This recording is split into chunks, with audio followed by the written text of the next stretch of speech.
Also, this weekend, the Bournemouth Writing Festival gets underway, aiming to be the most inclusive literary event in the country. There are over 100 free and ticketed events and activities for writers regardless of age, ability or background. I'm thrilled to say the director of the Bournemouth Writing Festival, Dominic Wong, is on the phone with us now.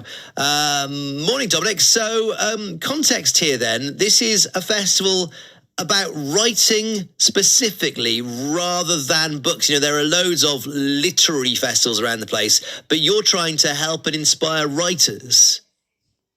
Good morning. Yes, that's absolutely right. Anybody who has an idea for a book or wants to jot a few things down or maybe even be inspired to write a poem, we want to welcome you.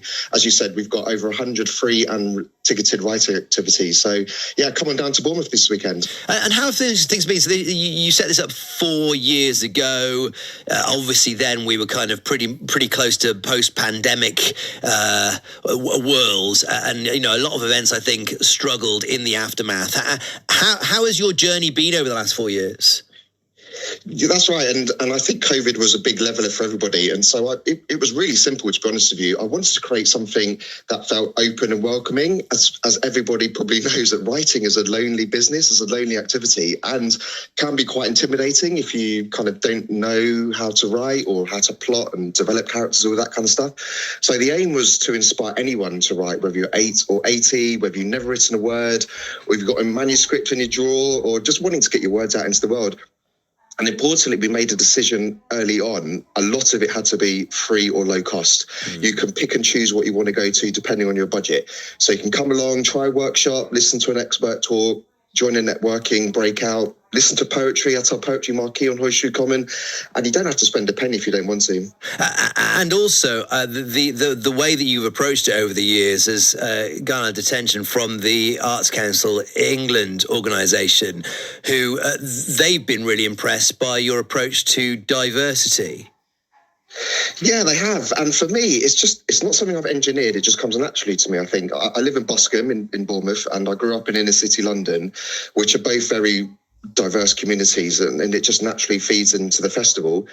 We run workshops for people who might not normally see themselves as writers or have access to writing professionals. So tomorrow we have free workshops for adults with learning difficulties. Last week we did a workshop for young carers. Yesterday we had our free workshop for people experiencing homelessness or in financial difficulties. And we also encourage children too. So all day on Saturday we have free drop-in sessions for children at Patch, which is on the first floor of Bobby's. And the message is always the same. It was always the same. We want to hear your story. So it doesn't matter your background, your age, your abilities, as you mentioned. If you've got something to say, we want to give you the, I suppose, the space, the confidence and the opportunities to get it out of your head and onto a page. Yeah, something I know. I know the literary world has often struggled with accusations of not being as diverse as maybe it should be. Well, look, good luck with it. Details are on the website if you want to find out more. bournemouthwritingfestival.co.uk. Before you go, Dominic, tell me a bit about Jane Goodall. So she's recently deceased, globally famous primatologist, called Bournemouth her home for much of her life. What's this connection between her foundation and the Writing Festival?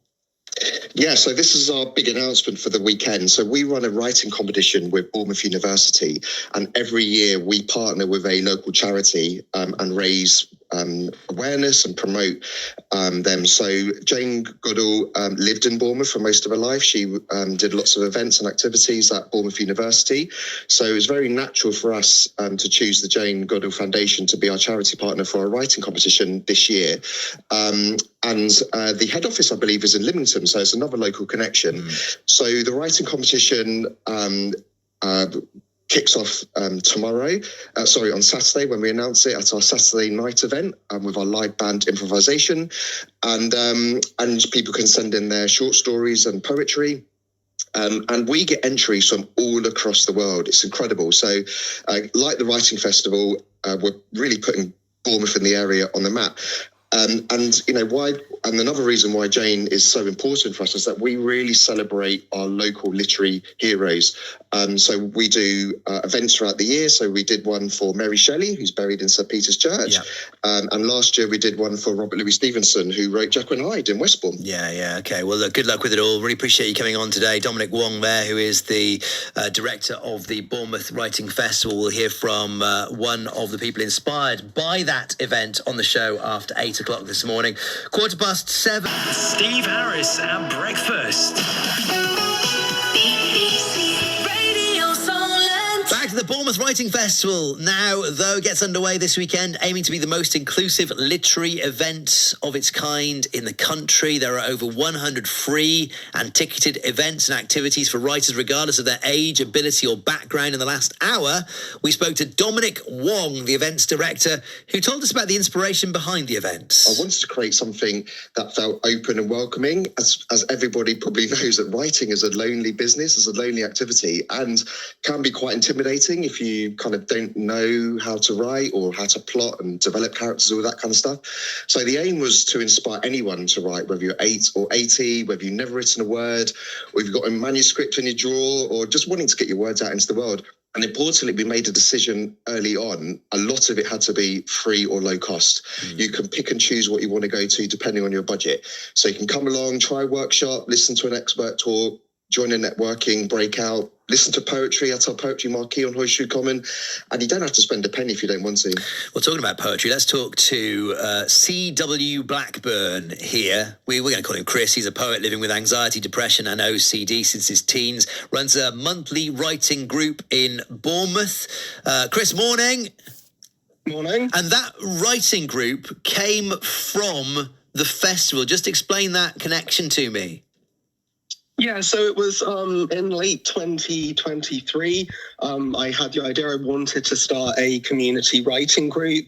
Dom was advertising for volunteers for the writers' havens that the festival was setting up at the local libraries. So I reached out to him to see if he was interested in me bringing that idea to the writing festival. And yeah, he said yes. So Words for Wellbeing has been in association with the Writing Festival since. The group Words for Wellbeing, it's a fun and informal writing group. The emphasis there is on sort of writing for fun and self-realization, so not necessarily writing with the idea of being published, but people just come to the group and they share their voices, they share their ideas. And we have writers with all sorts of writing ability coming to the group. So it's a real mixture of people. Well, that's great. I said in the introduction there that you struggle with anxiety and depression since your teens. I mean, famously, isn't the blank page meant to be one of the most scary things that a writer can see? Do you find that the writing process and the people who come to your writing group find the writing process is something that helps them deal with those kind of mental health issues? Yeah, the Words for Wellbeing, like I said, it's a fun and informal group, and it is about coming together with a sense of community. And so, yeah, it's not just a writing group anymore either. It has grown into several different events at local venues.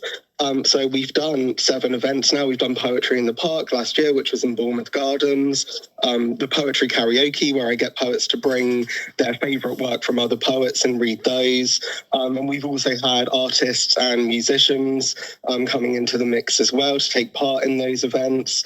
So that's always been very popular with the local community, and it's a great way to bring people together, to listen to and appreciate each other's talents. We've got event number 8 coming up this weekend at the Poetry Marquee on Horseshoe Common as part of the festival. So we've got Words for Wellbeing Rise and Shine, which is 10 to 11:45 in the morning on Saturday the 25th. Yeah, I got to say, I feel like sometimes social media does good stuff, and in the sense of spreading the word of poetry, that is, I feel like a power for the good as well. There's a lot more kind of awareness of poetry as a thing now than I'd say 20 or 30 years ago, principally because there's so many brilliant people doing their thing on social media. You know, you can fire it up and watch from the, well, you know, obviously you should come to the events that are happening this weekend, but that clearly is doing something powerful for your chosen medium. Social media is a great way for people to share their work, to share their poetry with each other, and also to connect people. So that's the aspect of it I think is definitely powerful when it comes to building community, and especially in our poetry community, that has been the case. Good stuff. Well, look, good luck with it this weekend. If you'd like to find out more details about exactly what is happening where, then bournemouthwritingfestival.co.uk. But for Chris's bit in particular, say the Words for Wellbeing are on the Common 10 to 11:45 on Saturday. 4